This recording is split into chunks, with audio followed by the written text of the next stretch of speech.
secure this game number 2.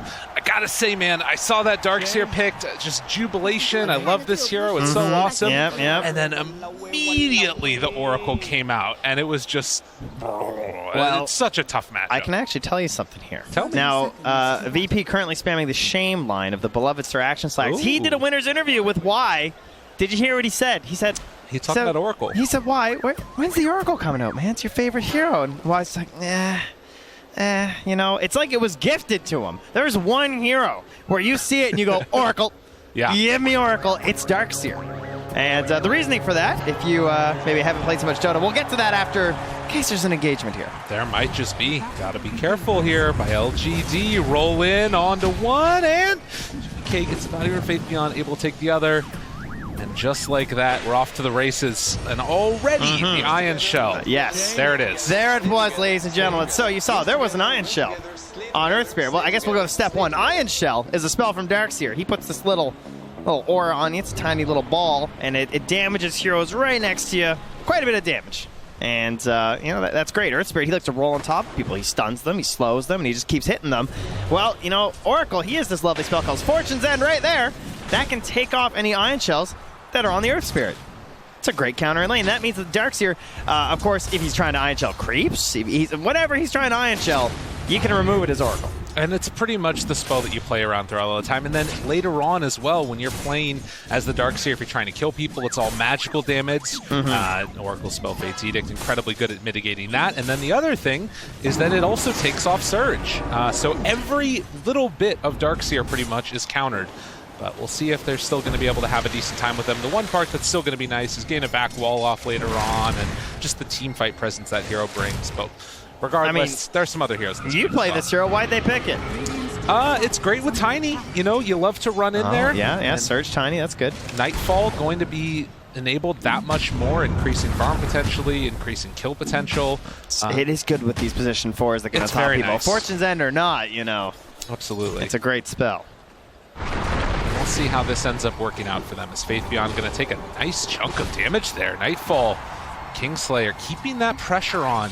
You know, IO has seen a pretty big increase in play recently, it feels like.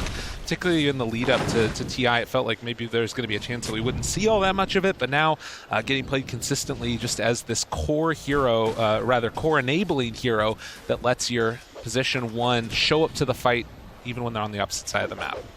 Yeah, and of course, we always know there are teams that are known as like the IO teams, but a little bit of a difference at this TI, as IO is going to help Nightfall try and get first blood. Oh, not quite going to be there. Q, just a little bit too quickly up that mountain. Very nice, but yeah, we're getting IO on teams that maybe aren't necessarily like known for playing it a whole lot. So that's what's made it a much more common pick. We're also seeing it flex between like the 5 and the 4. Of course, most teams tend to have like an IO player, but you're never quite sure how the laning step's going to go. And well, if you've watched TI for a long time, like Casey and those fans where she was discussing those olden days, IO Tiny is probably very familiar to you as one of the hallmark first like true hero combos right next to like Crystal Maiden Juggernaut that you're used to in Dota.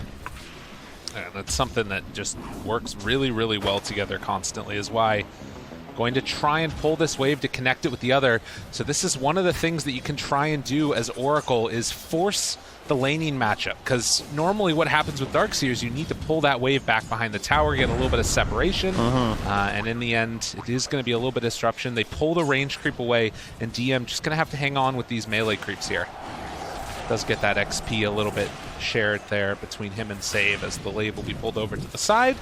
And now trying to pressure back Y slightly with Save on this Earth Spirit. And Y's doing such a great job of like holding that Fortune's End, right? Yeah. Because if that's gone, you know, that is a 15-second cooldown. Ion Shell is only 9, so it could be some trouble, especially right now, as they actually go in on knowing that Fortune's End is down. So they're going to get half his HP. You can see how fast that can turn since he's hit level 3 on the Darkseer and has the 2 points in the Ion Shell. It's potentially a good amount of pressure, and you can see all across the map right now, it's LGD coming out ahead in the laning phase. Kunkka slightly up there. We're here again, just like last game. Going to try and find some advantages here. The bottle, the rundown, nothing to say, pulls back, has the torrent onto Void Spirit. GBK only level 4 right now, and Y moving in does use the dissimilate to get up to the high ground. So VP able to dodge that gank as 2 supports rotated into his lane. And that opens up some pressure for the rest of Virtus Pro to force back Faith Beyond. GPK again, though, going to be under pressure to try and set that earlier tempo, try and get them going in this game. Needs to have a better laning stage. I think it looks a little bit better than last game, but certainly, versus the Kunga, it can be tough. He just has a lot of advantages in the laning stage. Look at that. Punishing the Cold Embrace. As soon as they use it, they run forward with the IO Tiny, start getting a couple free pot shots off, forces Faith Beyond back again. But yeah, GPK definitely the one that they're going to need to try and enable in this. Set the tempo with that Void Spirit, set up for kills with the IO Relocate. And he has, at times, stood out as what feels like the best player, potentially in the tournament. But definitely was shut down to some extent last time in the early goings, was able to make a comeback happen and put some good performances together in that game 1. He also has a lot more health this game, right? You have a Tiny. That is a hero that, of course, can scale very well with the Shard and the Echo Saber, but can also join in early for some engagements and potentially even like TP to turn around some plays if necessary, especially once that Relocate is going to be out there from the IO. So shouldn't be as much of an isolated need. I thought GPK did a really good job doing that, controlling the middle of the map last game on the Ember. We'll see if he can do that again here to set up for the plays. Now, last game, it was level 6 to level 5, and he went down in that pretty much same exchange. This time, it will not be a solo kill for the enemy mid, and we're still looking for first blood here at 6 minutes. Yeah, this one's been really interesting in that regard. Obviously, you've got sort of, to some extent, static lane matchups, but heroes that are very survivable. You've got a lot of healing going on.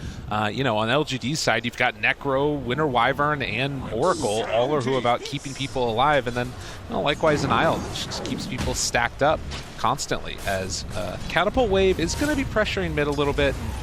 Looks like Y will move in, and they get the quick finish off on that one. Nothing to say, head back home. XTP comes back, full resources. Yeah, it's so hard to pressure the resources of a Kunga. Oh, there it is. Pressure on the Zing Q, and there. The first blood of game 2. Going the way of Kingslayer.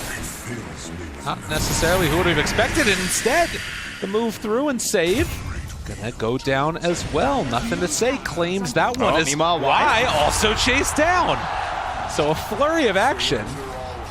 Suddenly, we're 3 kills deep. Yeah, slow start. Now things are going to start popping off. And of course, someone who's very happy with this is probably DM, because that Oracle's long gone. He can lane a little bit more freely up top. And Ame still top of the board right now, just a little bit ahead of that Tiny. Well, as I said that, of course, classic cast curse. Tiny's going to jump on over there, but DM, hard to track down this hero once you have the Surge available. Yeah, that is a very defensive, nice build to be able to go for there, as GPK again hanging out towards mid lane. LGD, do they want to make any type of moves early? I mean, you've got Boat, obviously only the 1-point Nex at level 7, so the rotations feel like they might be a little bit tough for Kunkka until he gets a couple more levels. I think they're just fully ready to match any sort of aggressive plays from Virtus Pro. Nice dodge, nothing to say, not going to get by the 8th Remnant. Now, Boat comes down, kills off Kingslayer. LGD punishing the aggression from Virtus Pro as well. Oh, tries to get away, but the Monkey King a bit too quick on that as Ame finds the finish on DM. Yeah, I've just got a little bit too good of a start up here on this Monkey King. Treads and the Orb. Now it's going to become a tough place for DM to come back to. And when a Darkseer loses the ability to freely go to lane, they have some problems, right? True. Like, you can try and smoke with someone and go for an Iron Shell gank, but the hero likes to be greedy. You like to play in that same zone as like a Beastmaster or a Venomancer and kind of keep pushing out that wave and getting a lot of gold. So he's just going to TP right back up here. Check for wards to see if that's what was the problem last time, but doesn't get lucky. That feels real bad. Yeah. Clearly, I only died because they had wards. All right. I mean, it can't be that, they outskilled me. I mean, Ame is, he was reading those movements and was able to catch him pretty well on that Monkey King. Orb of Corrosion already done now and going into the Echo Saber, so he is going to be quite stacked up. And a classic play. Now, if they're paying attention on that ward, he just walked back and Iron Shelled this Void Spirit who smoked. Looks like Y didn't quite notice, though, or maybe perhaps he was trying to nicely played there to break off the 8th Remnant, but it didn't matter in the end. Still goes down. I think he knew. By the way he walked in there. Yeah, he was very prepared for that jump. And almost was able to get himself out as well. would have at least forced one more jump there. Yeah, I mean, he even saw the ward get placed on the pillar, right? So was well aware of the situation. And this is a nice move, I think, by Virtus Pro. Rotate into that Darkseer's lane, try and force the pressure onto that tier 1 tower, and enable your core, GPK, to move around and try and get some kills. But King's Slayer going to be caught again down bottom, not quite able to get that tether off. Oh, that was close. To Nightfall. And also going to get the D ward. Man, LGD are just everywhere. They are so on top of each one of these moves. I feel like they're just in their head. Like, I think that they do a really good job of understanding what you need to do to come back in the game. And it's very easy for us to see this kind of plays when we have the bird's eye view, but I feel like their insight into, like, you know, what would I do if my Darkseer is having a bad lane? I would smoke to him so I can get Ion Shell and try and kill the carry, right? And then they catch him on the second side of it. DM tries to get out of there, drops the wall, but to no avail, will end up falling. Every single move that Virtus Pro has made, it feels like, has been countered by LGD. Yeah, they're getting the big blocks out. You know, they're just throwing up some lofty little shots to the basket. It's the big old slam down from LGD to get out of my face. GPK, though, does not want to be denied this pressure. Moves down bottom, and again, LGD, they back away. They're prepped, they're ready. But this is what we saw from them, at least in the previous game, that did start to look kind of well, was invading the jungle. It's so scary coming into this jungle, though. Like, I feel like these heroes are terrifying. A Necrophos, you try and kill him, maybe he just turns, gets you with a Scythe, right? The big heal up with the Ghost Shroud, that could go poorly. You're going to have the Rum buff on top there, too. Then there's the Winter's Curse turnaround plays. Like, I feel like Virtus Pro need to make these aggressive plays, but the punishing heroes are definitely there from LGD. And you can see the way they want to play aggro, but in a moment, they walk forward. X is going to be used, not going to connect. Faith Beyond jumped on, but the turn! Oh, GPK, you messed around and found out. Faith Beyond. Where's the respect for the Scythe? It just takes him down. Roll afterwards, tries to find the backline. They catch now onto the Oracle. That's a good one to get. Half a toss afterwards, magnetized doing a good amount of damage, but it's not enough. The heal comes out. And just like that, everything falling apart for VP yet again. Nightfall slowed, but they got bigger fish to fry as they're heading back towards mid to take the tower. Catapult still just heaving away. Make it nice and easy for LGD. And, well, I mean, when you see the smoke get purchased from Y right there, too, and that's going to be flying out, you know. They're just moving, right? Yeah. They want to keep up this pressure. Man, who can stop LGD? This Virtus Pro team looked like it could have been the ones, but this game number 1, everything's starting to go back and forth, but in the end was constantly into the favor of LG. And now this game number 2, it looks like they've got everything ready, and they're constantly prepped. Virtus Pro, they need a comeback, and thankfully they do have Darkseer, which is a good hero for it, with the Vac Wall combos. But they need to get into those items first. Darkseer combos, IO Tiny. Maybe there'll be something there, but they got some items first. And right now, I mean, GBK trying to look towards a straight Ags? That's going to be a ways away. That's a tall order. No Yules. I mean, pretty rough this game to go for the Yules. Doesn't really save you from a whole lot. Lots of punishes when you come down. And again, so that's a punish. all gone. It takes is one. I like the friendly tips of boosting up your own team. Can I just say? That's true. Those are nice. We don't get enough of those. No. Motivate. Right. Motivation. You know, there's they're not as much fun though, are they? Well, I mean, yeah, well, I don't want to say it's unfortunate. It's just the reality. I think right now, though, I mean, LGD can do what they want. Friendly tips or offensive tips, they're choosing to pump up their own team. As Nightfall going to take these Ancients, the only core right now that's ahead of another core from LGD. And trying to get in towards that big item after the Echo Saber. Save nearby as well. They're just trying to hold on to some ground and get DM some time. Only level 8 on this Darkseer.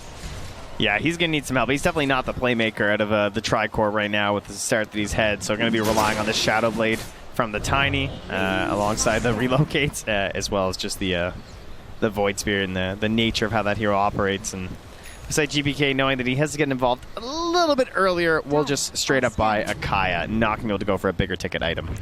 And he's going to do a little hunt in there. Sees the rotation coming from Faith Beyond. They have a Boundless Strike if they want to use it. Got to watch that level 10 talent. Has the bonus range on the Scythe. Yeah. It's a little bit bigger than I think most people expect. Obviously, that talent being added relatively recently. And can catch somebody off guard. But 3-8, and you can see already very much into the favor of LGD, though certainly Virtus Pro not out of it. All they need to do is find those first set of items, hit a power spike, try and take that perfect fight. They have a lot of late game potential, but I do think that LGD are just, they see their timing. They're just looking for BKBs on the Kunkka as well as the Monkey King. They're going to start pushing forward. That'll all be also guarded by a pipe on this Necrophos. So magical damage going to be pretty poor versus this lineup. And look at the heroes of Virtus Pro. Yeah. It's like all magic, except for when Nightfall gets those big items and starts swinging. Maybe they can catch something before that pipe comes online and starts making a difference. Thank you. Drops it, spots it, sees him, wants to interrupt this, and, well, the Avatos will turn into a quick kill. But can they get any more afterwards? That was a bit of a freebie. Zenkyu's crazy. You just... They're thinking about going for more here. TP's coming in. Nightfall right there on top of him. Y is out afterwards. DM just has to run away. Gonna try and relocate him out, and does manage to get the escape. So it ends up being a trade right there of a 1-for-1 with likely an IO to die. As long as GBK stays alive up here, this is okay. Yeah. Right.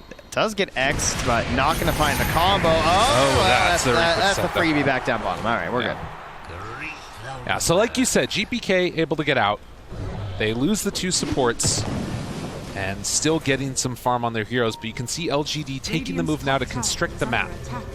Try and put some pressure on the bottom tier too. Yeah, I actually think that was kind of okay for Virtus Pro. In the state they're in, like there was 2 farming cores, time to get relocated out and just hit a bunch of creeps mid. Void Spirit's hitting creeps in the top lane. They only lose IO. Small victories here. That's the state of the game right now for Virtus Pro. Gotta find the silver linings where you can. But 4-10, 16 minutes in. And Virtus Pro with the Shadow Blade done. DM getting up to level 9, so he's got 3 points up in Surge. They've got potential to catch people quickly. Rest of the team moving in afterwards. Y gonna pop the ulti. Now the turn, wall down, get the slowdown, but they've already lost GPK.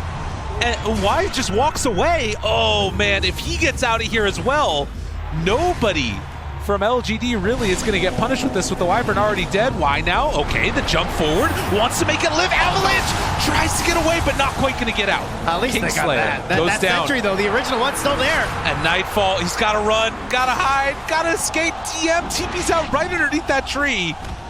And just like that, they managed to mostly escape. Safe. He's got the pole, remember? Yeah, good. And there's the roll away. Nicely played. Finds. Oh, no. With the winner's cards. Turn around. No, they can't quite catch him. Almost got him there. But able to escape by the skin of his teeth. Save out. Well, they've stabilized at the very least, right? Positive stuff here for Virtus Pro. They're keeping the lead relatively the same here for LGD, but it is still a lead nonetheless. And first item delivered out to DM to second mech. Wants to go for that Aghanim Scepter, which kind of functions like a Midas in some regards, and that like really sometimes you'll see them like rush it, so they just like ramp their gold. But obviously in this game, they really just need the multiple ion shells and to actually try and live in these fights. Make sure they don't get dispelled as well. So that Earth Spirit silence is going to become so key in these ones. If you can find that Oracle. You can see it right there. It's just such a low level, right? Yeah. Not much that he can do. They can't burst him fast enough without their full focus. Incredibly difficult game for Virtus Pro. But not impossible. Mech done, but he's going to need that and a little bit more to get out of this one. And didn't stand a chance. Man! They are just going one by one there. Save falls down. I'm able to get him. That Monkey King virus gets some serious reach. PSG LGD. They came in as the favorites of the tournament. They haven't disappointed yet. And very close to continuing on in this upper bracket. It's carrying an upper bracket finals appearance at the very least. They got that walk in game too. The way they're moving around this map, I see like completely fearless. Game 1, using their vision a lot more, kind of following the vision. Now they just, I don't know, they feel kind of invincible. I feel like they're kind of getting a little bit disrespectful here in their movements here, and I don't even think they're going to get punished. Getting everything they want. Look at this ward just sitting under it up top right now for nothing to say. He's begging them to come fight him. It's like, I'm just going to kill your creep waves so they leave your base. You got tier 1, you got tier 2. I don't care. He's just out there. That's fine. You don't have a lane. He does not appear to care even a little bit. Aether Remnant not going to connect on nothing to say. And this smoke, they're going to see the Io's courier. They're not going to kill it. They want the prize. And Kingslayer there to break the smoke, but... Oh, they ping. They know. Jump forward. They find the bigger target. The Tiny is there. Oh, they're going to wait. So that way he can't relocate out of there. They focus down Kingslayer. Oh, look at Nightfall, though. He wants to make the big play. He comes back in. A chance. Avatos dead onto 1. But he might get punished for this one. Can he find his way out of there? Fade Beyond chasing. No Reaper Scythe, but in the end, they get the double. Well, he had no TP. He would have had to run all the way home. I guess he was just trying to find something a little bit bigger. An X. GPK finds the Remnant. Assimilate gets him away. Bottom lane DM. Oh, the monkey. He knows. Oh my god! Is that an offlaner? Excuse me? What? I know they took the armor away from Mech, but holy moly. At least the extended one that they had before. And now they find save, kill him off too. This is a thrashing in game number 2. It's like a 600 damage boundless strike on that Darkseer. Just gone. My goodness. Well, tough stuff indeed. As 2 to 8, or rather 7 to 18. That's how it was looking at me. Wow. That's how it felt. Is that your odds? Yeah. Is that what that was? It's probably pretty accurate, I would say. Around those range. That might be a little bit generous. Maybe less like, 8, more like 8% sort of deal. Right, okay. Yeah. Hey, look at that. 7. I checked first. I cheated. I'm not going to. Unbelievable. Can't lie to the people, Well, nonetheless, the way that Virtus Pro win this game, though the odds of it happening have gone down, the method remains the same. Take a big fight with Darkseer, try and get that silence onto Oracle, and of course it all starts with a smoke like this. Can they do it, though? I mean, the last time we were in a situation like this, we'd seen bigger comebacks, and we saw the comeback. That's true. We've had it happen here in the bracket. AC it can be done. They run in, find Q. That's an opening to get. Look, he's worth 5K. Now it's an 8K lead. See, that's how it works. It's just math, guys. It's fine. How about this one? Find the second. 4,200. That's not bad either. Is it getting subtracted, though? Can they get him? Why? Down low, dead. BKB, there's the wall down onto both of them. Is this an opportunity here? LGD taking down the supports first, but he still hits pretty hard. GPK wanting to find an opening. BKB is out, and now there's the Yule Scepter lift up on TM. He's got to find a way out of this one. The X pulls him back in and just eviscerates him afterwards, and that is the problem. The supports, they die, but they come back pretty quick afterwards on the respawn. Virtus Pro just trying to keep the mentality in this one, trying to keep themselves feeling good. Still spam those voice lines, slay together, win together, lose together. One of those 3 looking the most likely here for sure. As they head into the Roche pit here, the H will be claimed now from LG. And there it is, gets picked up by Ame. As down towards mid, they will run next. GPK pushing out the lane and save with them. If there's an opportunity to find a pickoff, that's the best bet for the 2 heroes to find it. And I mean, we'd be remiss if we didn't talk about it. Like Kyle talked about it in the draft panel. He saw it as soon as it came out. That Oracle pick into Darkseer completely destroyed his game, and currently is the only core that's not really feeling like a core. It's just a tough matchup. It's frustrating because Darkseer always wants this pairing, and so it feels like it's something that would be really good to go in that phase of the draft. When you have to pick 2 heroes in a row, you just show this strong, essentially a draft combo that's just like, I mean, that you're going to pick some sort of a 4 with the Darkseer anyway, so seeing it just right together, it slides in there pretty well, but if you leave that Oracle in, it's going to hurt. Now at the same time, you can't just ban Oracle or they're just going to ban Darkseer. True enough. Well, we see ourselves down a good amount. They actually used the relocate there for Tiny, so just ensuring that he doesn't go down as Save pulls the next creep wave. They need to buy time. Time to practice all of your stall tactics right now for Virtus Pro. This is the upper bracket. of course, they'll still survive if they lose this one. And, well, you're never going to get better practice than this in terms of trying to delay a game that feels like it's at its worst. LGD, main stage, TI. You might as well get some experience here. True enough. And perhaps you can just do it. Maybe. There's a chance. There's always a chance. Well, an X. There's a chance they might catch him here. Torrent. Save. Goes for the kick and roll. And the TP out. Looks like he should. Ooh, just barely get out of there. This X was back off cooldown, I believe. Just getting there, yeah. Look at this. They're hyping each other up. Hey, look at that. He kicked him out of there. Got away. Any delay is good. Great. Woohoo. There it is. That's the good vibes. Yeah, it's the good vibes squad here, ladies and gentlemen. Welcome. And send all your positive energy to Virtus Pro. They need it right about now. Oh, silence. Save. Tries to go for the rollaway. That time, not quite going to happen. All right, but while this is happening, look at the other 4 Radiant heroes. That's right. They're hitting creeps. Pushing out all the map. Even Isle's getting all the action. Kingslayer's just like, yeah. He's underneath a I'm ward under right a now. ward near Ancients. Yeah. I'm going to save my Tiny.